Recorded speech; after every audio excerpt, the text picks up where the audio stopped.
¿Qué tal? Bienvenidos a este que es su canal, el ABC del Ingeniero. En esta ocasión platicaremos un poco sobre el motor trifásico de inducción asíncrono.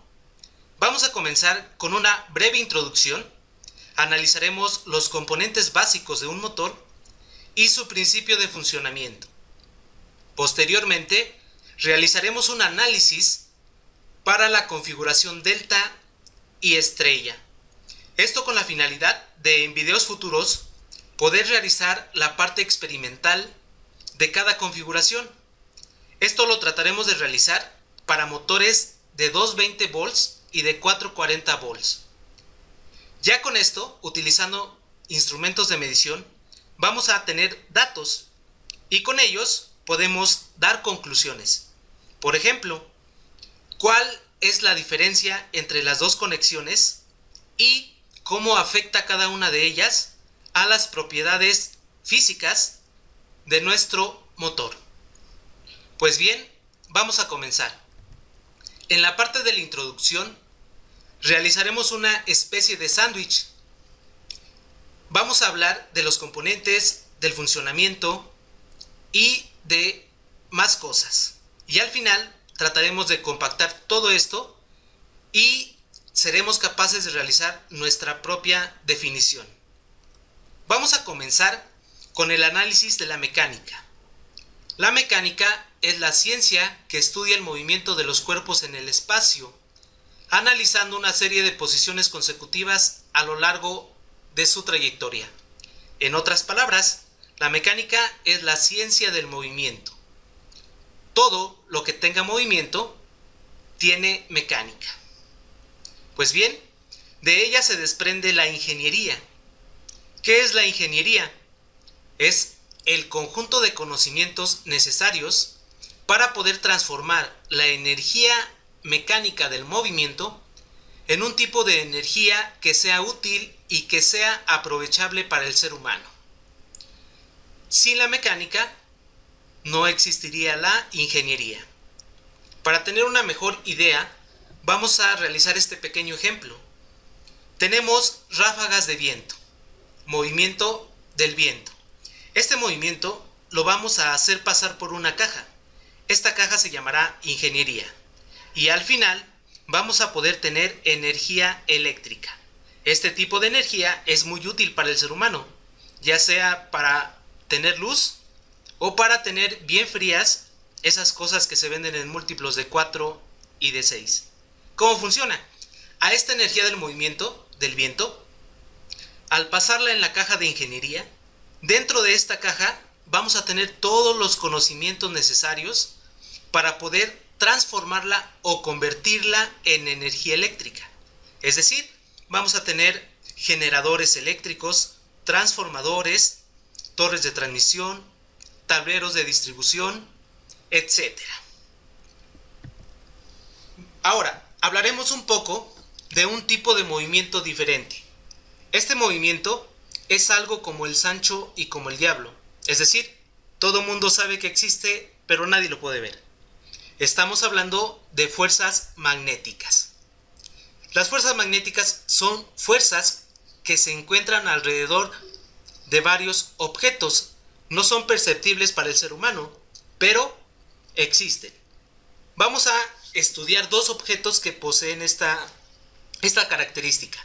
El primero es un imán. El imán, por su forma de fabricación, posee alrededor de él líneas de campo magnético que se encuentran descritas por estas flechas y salen del norte hacia el sur, que son las polaridades que este tiene.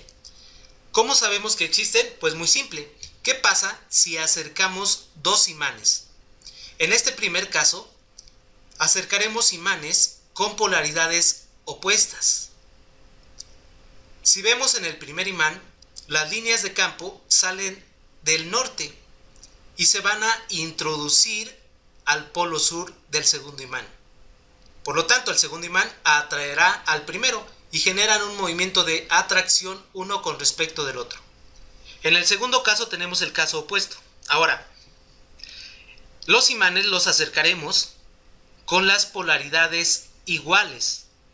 En este caso tenemos norte y tenemos norte. Al acercarnos, estas líneas de campo magnético tienen la misma dirección, por lo tanto al chocar tratarán de repelerse y se genera un movimiento de repulsión de un imán con respecto del otro. Tenemos otro fenómeno en el cual se encuentran presentes campos magnéticos.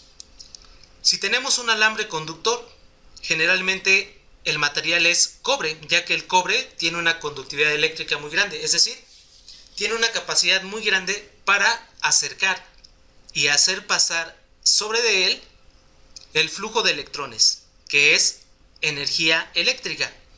Bien, entonces si en esta parte le hacemos pasar una intensidad de corriente, pero tiene que ser alterna, y de aquí en adelante simplemente nos vamos a referir a ella por sus siglas en inglés, AC. Ahora, vamos a hablar también un poco de por qué tiene que ser una corriente alterna. Bien, ¿qué pasa cuando la corriente alterna entra al alambre largo conductor? A lo largo de toda su longitud se comienzan a generar líneas de campos magnéticos. Estos campos magnéticos tienen una peculiaridad. Primero, todas estas líneas poseen condiciones geométricas. La primera es concentricidad, es decir, todas comparten el mismo centro, que es el centro del alambre. Y también son coplanares, es decir, todas se encuentran montadas sobre el mismo plano. Y de esta forma se generan campos magnéticos a lo largo de toda su longitud. Pero vamos a ver qué pasa si realizamos el siguiente experimento. A un imán le vamos a realizar un barreno en la parte media. Y en ese barreno vamos a agregar el alambre. Vamos a introducir nuestro alambre conductor. Bien, ahora, a este alambre conductor le vamos a hacer pasar una intensidad de corriente alterna y claramente se generan campos magnéticos a lo largo de su longitud. Si agregamos un imán, como lo vimos en el experimento pasado, el imán, por su fabricación, ya tiene líneas de campos magnéticos. Claramente, en esta imagen no se alcanza a apreciar, pero estas líneas también se encuentran montadas sobre el mismo plano. Y ambos planos, ya sean las líneas del imán y las líneas del alambre, son coincidentes. Por lo tanto, cuando interactúan los dos campos magnéticos, ya que se encuentran en el mismo plano, al chocar, pues claramente este imán no puede trasladarse a lo largo de la longitud del alambre. Simplemente tratará de tener un movimiento, y ese movimiento es un movimiento de rotación sobre su propio eje. Bien, tenemos tres características en este experimento. La primera es electricidad o intensidad de corriente alterna. La segunda es el magnetismo propio del imán y también propio del alambre, los campos magnéticos que se generan. Y por último, movimiento. Al estar presentes estas tres características, intensidad de corriente eléctrica, magnetismo y movimiento, dentro de un mismo experimento, podemos generar ecuaciones, ya que nuestro sistema se encuentra en equilibrio. Es decir, estas tres características se encuentran ligadas entre sí y una depende de la otra. Es decir, si tenemos dos características presentes, vamos a tener en automático la tercera. Pues bien, vamos a realizar un pequeño análisis. Por ejemplo, ¿qué pasa si tenemos un alambre? Le colocamos el imán, pero ahora nosotros vamos a hacer girar nuestro imán. Nosotros giramos el imán, le damos movimiento. Entonces, el movimiento de este imán con el magnetismo propio de él, lo que hace es que se generen campos magnéticos alrededor del alambre.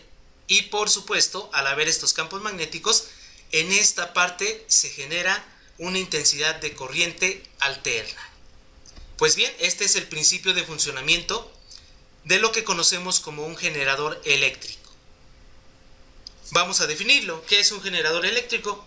Pues bien, es una máquina eléctrica que convierte la energía del movimiento más el magnetismo en electricidad. ¿Qué pasa con el otro caso? ¿Qué pasa si ahora tenemos presente nuestro imán con sus líneas de campo magnético? Y ahora le vamos a hacer pasar sobre él una intensidad de corriente alterna. Se generan esos campos magnéticos y al chocar con los campos magnéticos propios del imán, aparece esta característica. Y esta característica es el movimiento de rotación del imán. Pues bien, esto es el principio de funcionamiento de otro elemento. Este elemento se llama motor. Por lo tanto, ¿qué es un motor? Es una máquina eléctrica que convierte la electricidad más el magnetismo en movimiento. Bien, ahora, las llamamos máquinas eléctricas porque en ambas se encuentran presente la electricidad. Bien, ahora, a ese alambre vamos a realizarle una vuelta y en ese momento se convierte en una espira. Bien, en esta espira le vamos a hacer pasar una intensidad de corriente alterna. ¿Por qué tiene que ser alterna? Bien, la onda que describe a este tipo de corriente se llama una onda senoidal y está descrita por una senoide. Esta senoide claramente va a tener un ciclo completo desde 0 hasta 2pi. En la parte horizontal pues vamos a tener el periodo, que es el tiempo, y en la parte vertical tenemos valores para voltaje. Esta onda, al tener una forma senoidal, en un determinado momento va a estar en la parte superior, por lo tanto sus valores son positivos. Al llegar al valor de pi, cambia y se encuentra en la parte inferior y sus valores son negativos. Y aquí termina un ciclo. Ahora esta onda se repite, por lo tanto es una onda cíclica. Pues bien, vamos a ver cómo afecta esto a nuestra espira. En determinado momento, al hacer pasar la corriente, va a comenzar con una polaridad más, menos. Bien, al pasar esta corriente se van a generar pequeños campos magnéticos alrededor del alambre, alrededor de toda la espira, descritos por estas líneas azules. Ahora, ¿qué pasa cuando chocan? Por la geometría que tiene nuestra espira, al chocar se va a generar un campo magnético grande. Ese campo magnético lo vamos a representar por las flechas en color azul.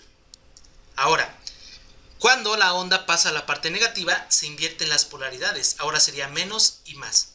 Se generan campos magnéticos pequeños a lo largo de la espira y al chocar se generan campos magnéticos grandes y están descritos por las flechas en color verde.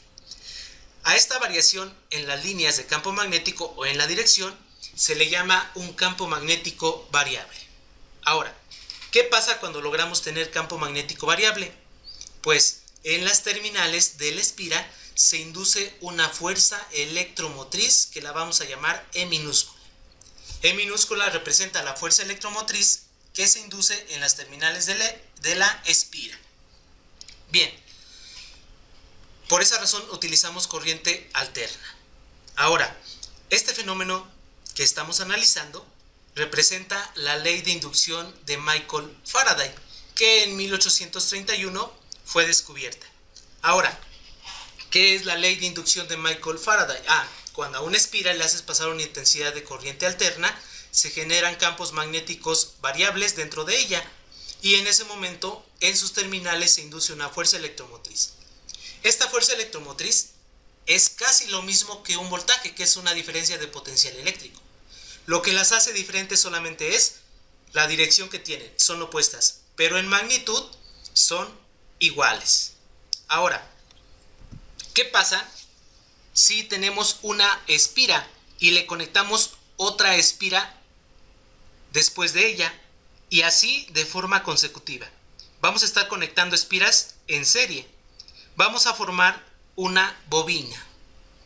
En esta bobina, nuevamente en la parte superior le hacemos pasar una intensidad de corriente alterna y aquí tenemos un punto negro. Este punto negro representa el comienzo de la bobina, por lo tanto en esta parte tendremos su final. Al hacer pasar una intensidad de corriente alterna, se generan campos magnéticos pequeños a lo largo de todo el alambre. Ya que tenemos una forma de espira, al chocar esos campos magnéticos se van a generar campos magnéticos grandes. Y por ser una corriente alterna tendremos campos magnéticos variables. Y por lo tanto en sus terminales se induce una fuerza electromotriz E mayúscula. Claramente esta fuerza electromotriz pues es lo mismo que la fuerza electromotriz E minúscula de cada espira multiplicada por el número total de espiras. Ahora, hablamos de nuestro motor trifásico. Recibe el nombre de trifásico ya que tiene dos componentes básicos principales. El primero es lo que se encuentra en esta parte, que es el estátor. El estátor es un arreglo de bobinas y barras imantadas que se encuentra montado en la carcasa del motor. Por lo tanto, el estátor es la parte física y es la parte que se encuentra estática, es la parte que no se mueve dentro del motor. Y en esta parte tenemos otro elemento que se llama rotor. El rotor, lo mismo, es un arreglo de bobinas con barras imantadas, pero este se ensambla en la parte interior del motor y este es la parte móvil, es decir, este motor va a comenzar a girar. Ahora, jamás van a entrar en contacto el rotor y el estátor, ya que poseen una característica, son concéntricos con respecto al centro o a la flecha. Bien, en el estátor tenemos presentes tres bobinas, y ya vimos que una bobina es un alambre muy grande enrollado y cada bobina tiene un comienzo y un final. Por lo tanto, si a estas terminales las colocamos aquí, esto se llama caja de bornes y vamos a definir como un borne a la terminal de cada bobina. Es decir, una bobina tendrá un borne a la entrada y otro a la salida. Si son tres bobinas, pues vamos a tener un arreglo de 6 bornes. 2 de ellos corresponden al inicio y al comienzo de cada bobina. Ahora, ¿qué pasa cuando nosotros vamos a energizar? A cada bobina le tenemos que hacer pasar una intensidad de corriente eléctrica para que se generen campos magnéticos. Por lo tanto, necesitaremos 3 líneas de corriente, una para el comienzo de cada bobina. Por lo tanto, en ese momento entendemos por qué se llama trifásico, porque necesita de 3 líneas o de 3 fases para poder funcionar. Ahora, ¿qué pasa cuando energizamos este motor?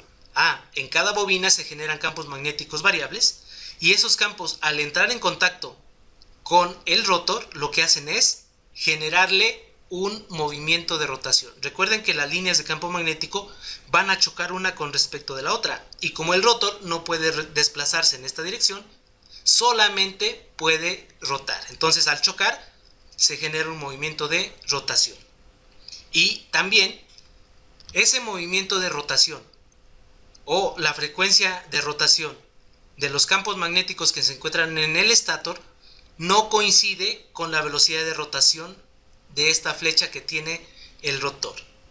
En ese momento o a esa condición se llama asíncrono.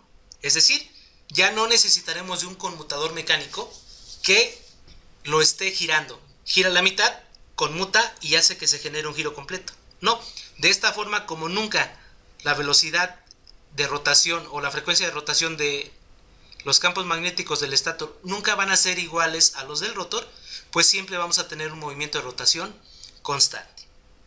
Bien, ahora vamos a ver un poquito la clasificación de nuestro motor. Nosotros tenemos de forma general a una máquina eléctrica. De forma simple, una máquina eléctrica pues, es aquella que funciona con electricidad. Vamos a dividirla en 2 tipos. Primero, las que son dinámicas, es decir, presentan dentro de ella un movimiento. Y segundo, las que son estáticas. Un ejemplo para la parte estática es el transformador.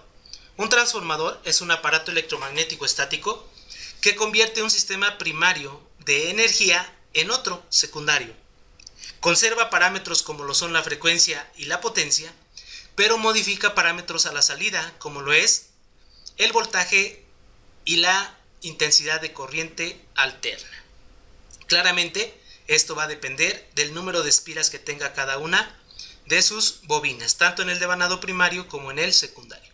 Podemos incrementar la energía o podemos disminuirla. Dentro de las dinámicas, de forma general tenemos las que presentan 2 tipos de movimiento. El primero es un movimiento rotatorio y el segundo es un movimiento lineal.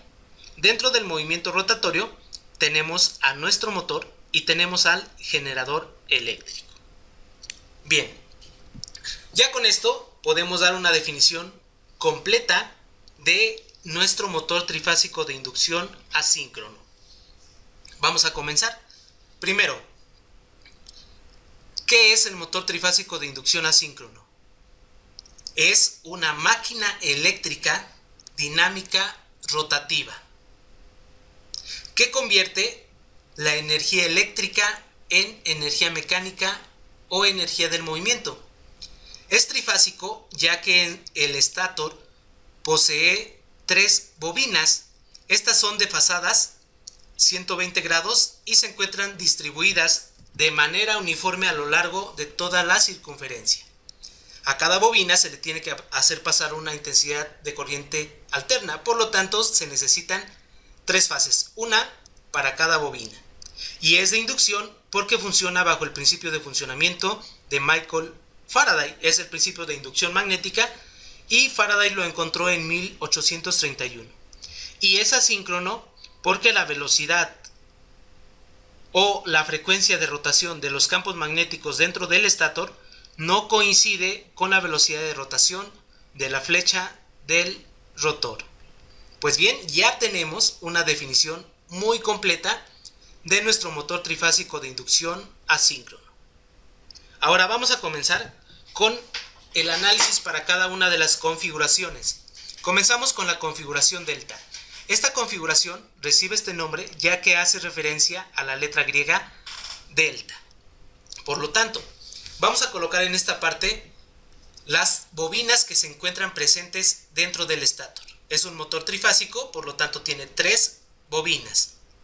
Y en cada bobina vamos a tener en la parte superior un borne y en la parte inferior otro borne. Recuerden que los bornes son las terminales que se agregan en la bobina. Y esto es para tener una mejor conexión y sea mucho más fácil conectarlas.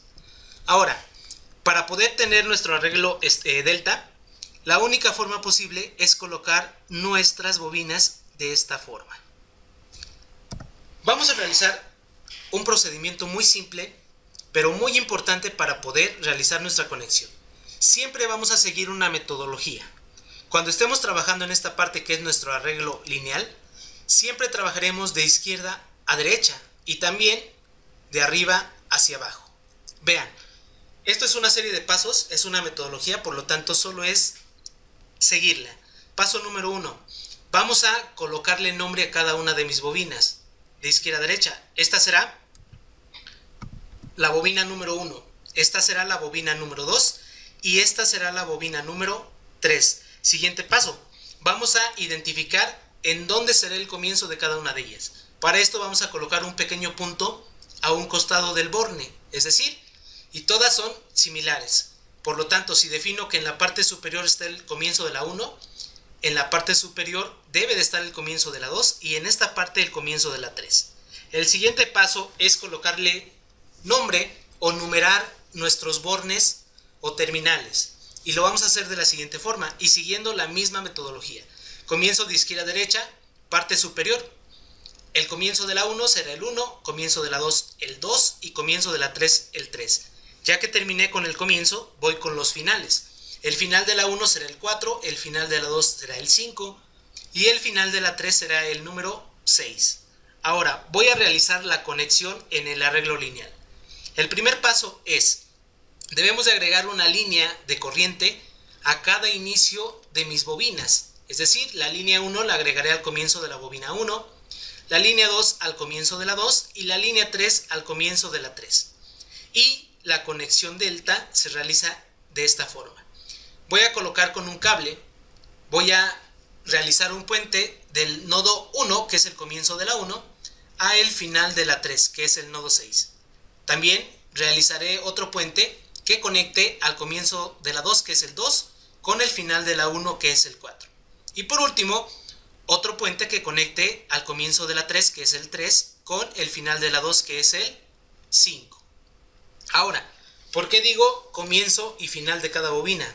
Porque algunos motores tienen una nomenclatura diferente, entonces será muy fácil equivocarnos. Pero si lo hacemos con este análisis, el comienzo de la 1, no importa cómo se llame, ya sea 1, U o cualquier otro nombre, nosotros sabremos conectarlo de forma correcta. Ahora, Para verificar que este arreglo o esta conexión esté correcta, vamos a utilizar nuestra configuración en delta. Realizamos la misma metodología, solo que ahora no es un arreglo lineal. Por lo tanto, ahora defino, voy a realizar todo el procedimiento utilizando este sentido de giro, que es en contra de las manecillas del reloj. Puede ser cualquiera, pero en este caso vamos a utilizar en contra de las manecillas del reloj. Repetimos el procedimiento. Paso número 1, colocar el nombre a las bobinas. En este orden, esta será la 1, esta será la 2 y esta será la 3. Siguiente paso, vamos a marcar dónde está el comienzo de cada una. El comienzo de la 1 estará aquí, en este orden. Este será el comienzo de la 2 y este será el comienzo de la 3. Ahora vamos a numerar. Recuerden que siempre comenzamos con el origen de cada bobina. El origen de la 1 será el 1, el origen de la 2 será el 2 y el origen de la 3 será el 3. Una vez que terminé, voy con los finales. El final de la 1 le toca el 4, el final de la 2 el 5 y el final de la 3 el número 6. Ahora, vamos a cerrar la configuración y a formar la delta. Bien, esto claramente lo vamos a realizar utilizando cables y realizando puentes. Un puente no es otra cosa más que llevar las características que tiene este nodo con las características que tiene este nodo. Y por lo tanto ambos nodos van a estar compartiendo las mismas características. Realizamos el cierre arriba, en esta parte y aquí. Ahora, solo nos falta energizar y recuerden que las líneas se agregan al comienzo de cada una de las bobinas y en el mismo orden. La línea 1 la debo de agregar al comienzo de la bobina 1. Recuerden que el 1 ya está puenteado con el final de la 3, por lo tanto puedo agregarla en este nodo. Realizo el mismo procedimiento para la línea 2, el comienzo de la 2, y para la línea 3 en el comienzo de la 3. Verifico que la conexión coincida con la parte lineal. Vean, en la parte lineal conecté la línea 1 al comienzo de la 1 y al final de la 3. Verifico, línea 1 al comienzo de la 1 y al final de la 3, correcto. La línea 2 la conecto al comienzo de la 2 y al final de la 1. Línea 2, comienzo de la 2 y final de la 1, correcto. Y por último, la línea 3 la conecto al comienzo de la 3, correcto, y al final de la 2. Verifico, línea 3 al comienzo de la 3 y al final de la 2, es correcto. Por lo tanto, ya tenemos lista la conexión en un arreglo delta para el motor trifásico. Vamos a continuar, ahora continuamos con la configuración estrella. Esta configuración tiene una forma de una Y mayúscula. Por lo tanto, estamos tratando un motor trifásico, necesitamos sus 3 bobinas. Pero ahora, el arreglo de ellas para formar el estrella tiene que ser esta forma. Y no hay más. Vamos a repetir los pasos. Comenzamos con el arreglo lineal. Paso 1, colocarle el nombre de izquierda a derecha. Recuerden, esta será la 1, la 2 y la 3. Paso número 2, vamos a colocar un punto en el comienzo de cada una de ellas, de forma similar, de izquierda a derecha, y todas serán en la parte superior, comienzo de la 1, de la 2 y de la 3. Siguiente paso, vamos a numerar los bornes de cada una de ellas. Comenzamos con el comienzo de cada una de ellas, comienzo de la 1, el 1, comienzo de la 2, el 2 y comienzo de la 3, el 3. Ahora vamos con los finales, el final de la 1, el 4, el final de la 2, el 5 y el final de la 3, el 6. Ahora vamos a realizar la conexión. Vamos a agregar las líneas de corriente al comienzo de cada una de las bobinas. La línea 1 al 1, la línea 2 al 2 y la línea 3 al 3, que es el comienzo de la 3. Y realizaremos un puente que una al final de la 1 con el final de la 2 y con el final de la 3. Para comprobar si esta conexión es correcta, pues vamos a utilizar el arreglo estrella. Realizamos el mismo procedimiento. Recuerden que el sentido de giro es en contra de las manecillas del reloj. Paso 1, numerar las bobinas 1, 2 y 3. Paso 2, colocar un punto que haga referencia al comienzo de cada una de ellas. Este es el comienzo de la 1, por lo tanto, este será el comienzo de la 2 y este será el comienzo de la 3. Siguiente paso, vamos a colocar nombre a las terminales. Comenzamos con el origen de cada una. El comienzo de la 1 será el 1, comienzo de la 2 el 2, comienzo de la 3 el 3. Ahora vamos con el final. El final de la 1 el 4, el final de la 2 el 5 y el final de la 3 el 6. Cerramos nuestra configuración estrella. Recuerden que esto lo hacemos utilizando cables y esto es un puente, ¿no? Por lo tanto vamos a unir el nodo 4 con el 6 y con el 5 y todos estos estarán compartiendo las mismas características eléctricas. Por último, vamos a agregar o vamos a energizar esta conexión. Vamos a agregar las líneas al comienzo de cada una de ellas. La línea 1 al comienzo de la 1, la línea 2 al comienzo de la 2 y la línea 3 al comienzo de la número 3. El siguiente paso, vamos a comprobar las conexiones. Vean, en el arreglo lineal la línea 1 conecta solamente al nodo 1, que es el comienzo de la 1. Vamos a ver en el arreglo, la línea 1 conecta al comienzo de la 1. Correcto. La línea 2 al comienzo de la 2. Línea 2 al comienzo de la 2. Correcto. Línea 3 al comienzo de la 3. Correcto. Y aquí en esta parte tenemos el final de la 1 con el final de la 2 con el final de la 3 en un puente. Vamos a ver el final de la 1, el final de la 2 y el final de la 3 con un puente. Pues bien, con esto comprobamos también la configuración estrella. Ahora, en videos futuros trataré de realizar ambas conexiones delta y estrella para un motor trifásico de inducción asíncrono que funcione a 220 volts y para otro que funcione a 440 volts. Y una vez que se encuentren las conexiones correctas, utilizando instrumentos de medición, vamos a tomar datos característicos. Y ya con ello, paso 1, vamos a poder comprobar que los datos que obtuvimos de forma experimental coincidan con los datos propios del fabricante que se encuentran en la placa de características de cada motor. Y número 2, ver cómo modificamos o cómo se modifican los parámetros eléctricos de cada motor cuando intercalamos conexiones. Es decir, cuando es estrella vamos a tener una lectura y cuando es delta vamos a tener otra lectura. Y ya con los valores vamos a poder dar conclusiones de qué efecto genera cada conexión en el motor. Pues bien, con esto terminamos este video. Espero les haya gustado y que sea muy útil para ustedes. Traté de hacerlo lo más simple posible porque recuerden que la verdadera belleza de las cosas radica en su simplicidad. Por lo tanto, si ustedes logran hacer algo muy simple, eso que hicieron será muy bello. Me despido, muchas gracias, no olviden dar like y suscribirse.